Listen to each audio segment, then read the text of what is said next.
Banyak orang yang berpikir kalau misalkan di bidang itu bisa beli mobil, beli perhiasan, beli punya rumah sendiri dalam jangka waktu yang singkat. Sebenarnya benar nggak sih ya?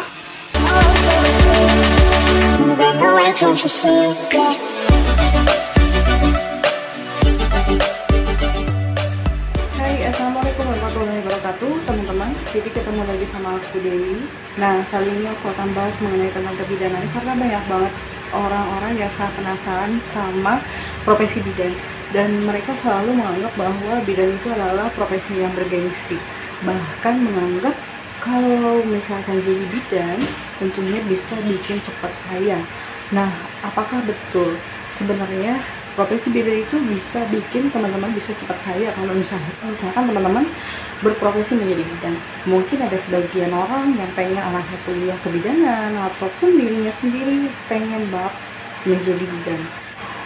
Untuk saat ini, memang kuliah kebidanan ataupun profesi dalam bidang kesehatan, baik perawat, dokter, ataupun bidan, dan salah satunya adalah bidan, menjadi suatu primadona bagi kalangan masyarakat untuk mengikuti perkuliahan tersebut.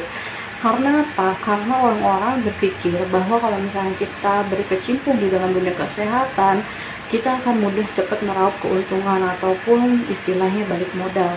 Padahal pada kenyataannya, dunia kesehatan ini dalam profesinya kita benar-benar harus terpanggil dalam hati, karena tanpa dengan hati profesi yang dijalani ya sebenarnya sih nggak hanya kesehatan juga ya, tapi profesi apapun kalau tidak dijalani dengan hati tentunya itu tidak akan dijalani dengan benar-benar baik gitu ya, karena yang terpikirkan hanya materi dan kita tidak bisa menjalankan profesinya dengan ikhlas dan sabar. Nah, apalagi dunia kesehatan ini kan kita berkomunikasi, kita berhadapan langsung dengan orang-orang yang memang dalam keadaan yang membutuhkan perawatan, karena orang-orang yang dalam keadaan sakit ataupun dalam keadaan yang membutuhkan pertolongan. Nah, tentunya yang kita hadapi itu adalah dengan rasa sabar, rasa ikhlas. Kalau misalnya kita hanya memikirkan materi, tentunya yang dijalankan profesi kita itu akan menjadi sia-sia gitulah ya teman-teman. Nah, kenapa orang selalu berpikir bahwa kalau kuliah kesehatan ataupun khususnya adalah kuliah kebidanan itu akan mendapatkan atau balik modal atau meraupkan untung yang cukup besar kalau misalkan anak-anaknya ataupun diri kita kuliah di bidang kesehatan. Nah, pada dasarnya, kenapa orang-orang berpikir seperti itu? Mungkin karena biaya kesehatan Indonesia sendiri khususnya itu cukup tinggi, sehingga orang-orang berpikir kalau misalkan kita kuliah di kesehatan tentunya bisa mendapatkan untung. Toh kita dalam berobat aja ternyata biayanya sangat mahal banget gitu. Pasti mereka juga akan mendapatkan untung yang cukup besar gitu. Akhirnya income kepada tenaga medis pun tentunya pasti besar juga kan.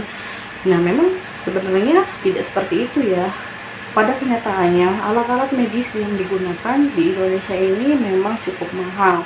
Tenaga-tenaga profesional itu kan masih kurang, dan yang dibayarnya pun memang cukup mahal, dan pendidikannya juga cukup mahal, sehingga memang biaya kesehatan di Indonesia ini cukup mahal juga. Nah, jadi sebenarnya tidak berbanding lurus ya antara biaya kesehatan yang mahal dengan income dari income dari tenaga medis tersebut. Sebenarnya tenaga medis ini dalam kehidupan profesinya kebanyakan rata-rata tidak mengikuti UMR atau UMK. Nah, mereka menjalankan profesinya atas dasar kebijakan dari gajinya itu berdasarkan dari kebijakan suatu perusahaan ataupun instansi-instansi yang mereka bekerja gitu.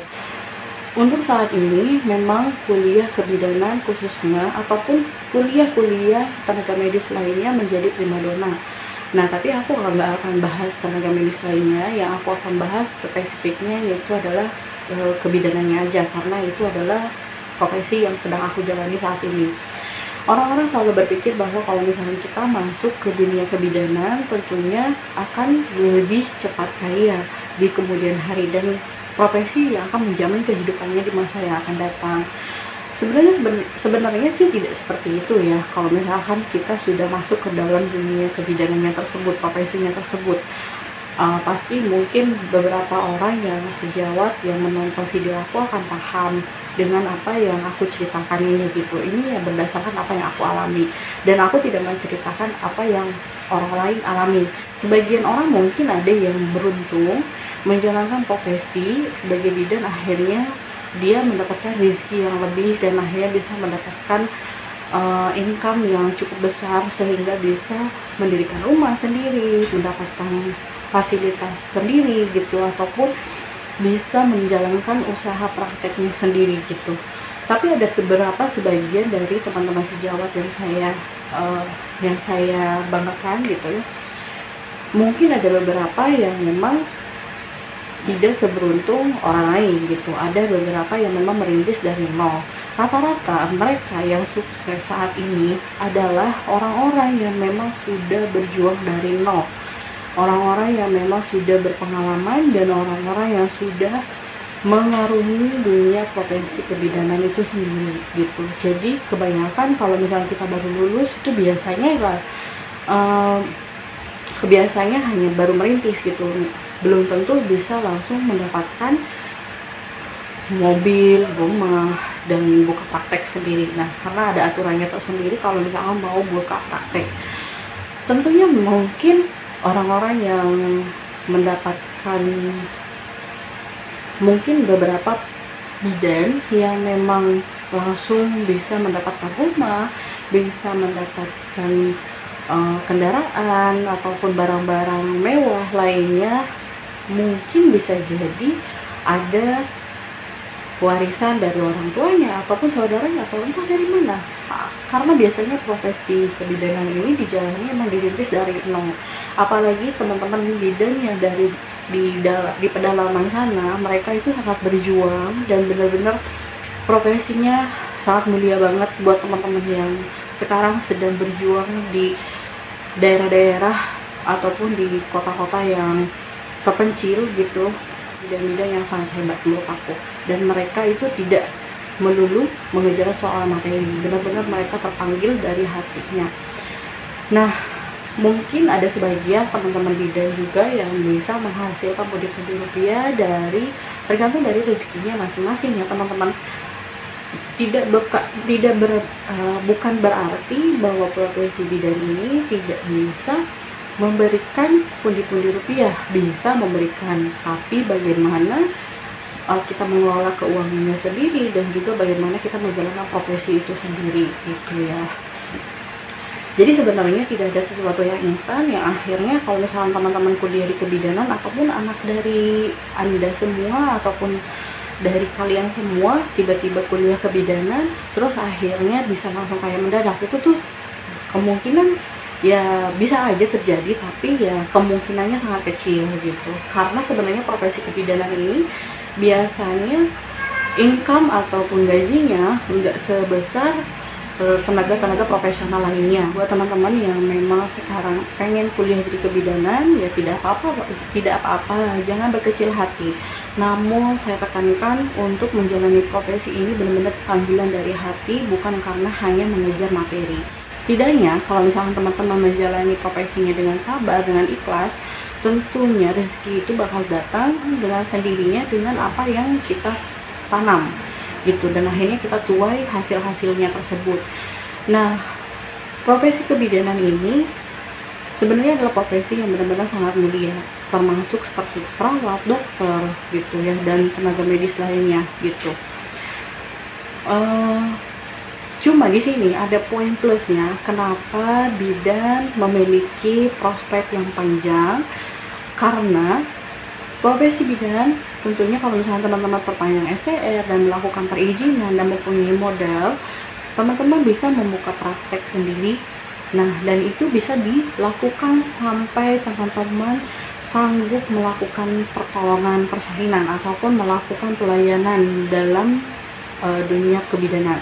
Kalau misalnya teman-teman masih sanggup di usia 70 tahun, tentunya ya teman-teman masih bisa menjalankan prakteknya selama 70 tahun gitu, sampai usia teman-teman 70 tahun. Nah, itu yang membuat profesi kebidanan ini bisa menjamin kehidupan teman-teman kalau misalnya teman-teman membuka praktek sendiri. Nah, apalagi kalau misalkan dengan kualitas pelayanan yang bagus dan juga kita disegani, disenangi oleh para pasien-pasien kita, tentunya itu akan memberikan income yang baik ya, memberikan income bukan hanya materi dan tapi juga income dari berbagai hal gitu ya teman-teman.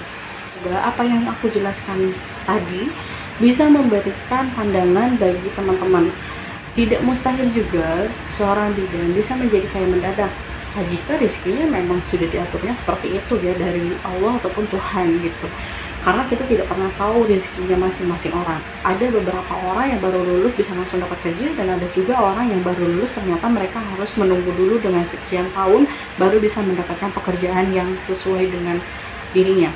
Namun kita harus kembalikan lagi ke peraturan. Biasanya kalau misalnya kita baru lulus, terkendalanya itu di STR, dan penerbitan STR itu biasanya setelah 1 tahun kita lulus.